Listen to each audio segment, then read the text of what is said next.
Buongiorno a tutti, eccomi qua, sono Franco Tosini, responsabile del Centro Sperimentale Ortofloricolo Po di Tramontana di Veneto Agricoltura.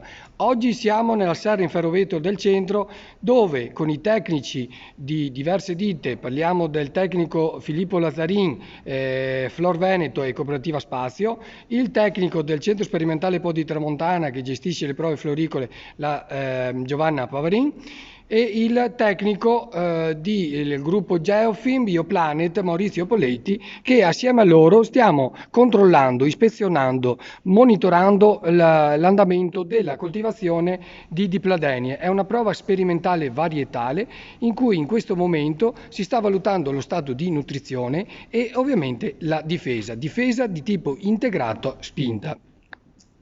Ecco qua, adesso sentiamo dal tecnico Maurizio Poletti del gruppo Geofilm Bioplanet un qualcosa sull'andamento fitosanitario. Sì, oggi siamo qui, abbiamo fatto un primo controllo preliminare della coltivazione della dipladenia.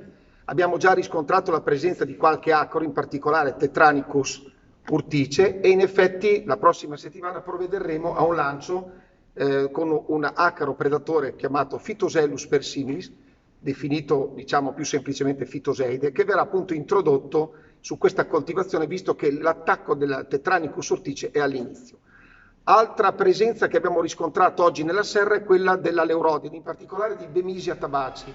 Ecco, anche qui prevediamo la prossima settimana il lancio di un parassitoide, l'Eretnocerus eremicus, che andremo a lanciare proprio in questo momento perché siamo all'inizio di questa infestazione. Il concetto molto importante è questo: bisogna partire con la lotta biologica all'inizio della presenza dei primi fitofagi. Dobbiamo essere tempestivi, molto tempestivi, perché il risultato, il successo della lotta biologica dipende molto da questa tempestività. Ecco, la presenza di ragnetto rosso, la presenza di aleurodidi, in particolare Bemisia tabaci, ci dà già l'ok per fare il lancio di questi due entomofagi che lanceremo la prossima settimana.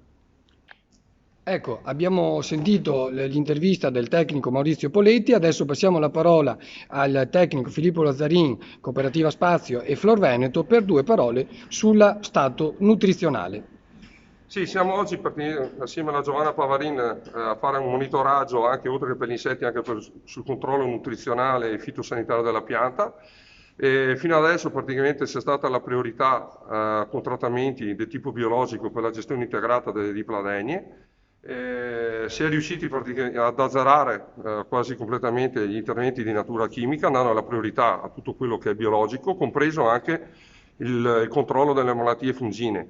L'aspetto nutrizionale al momento è ancora legato ai concimi idrosolubili da fare in vasca, perché comunque al momento sono quelli che rispondono meglio alle piante.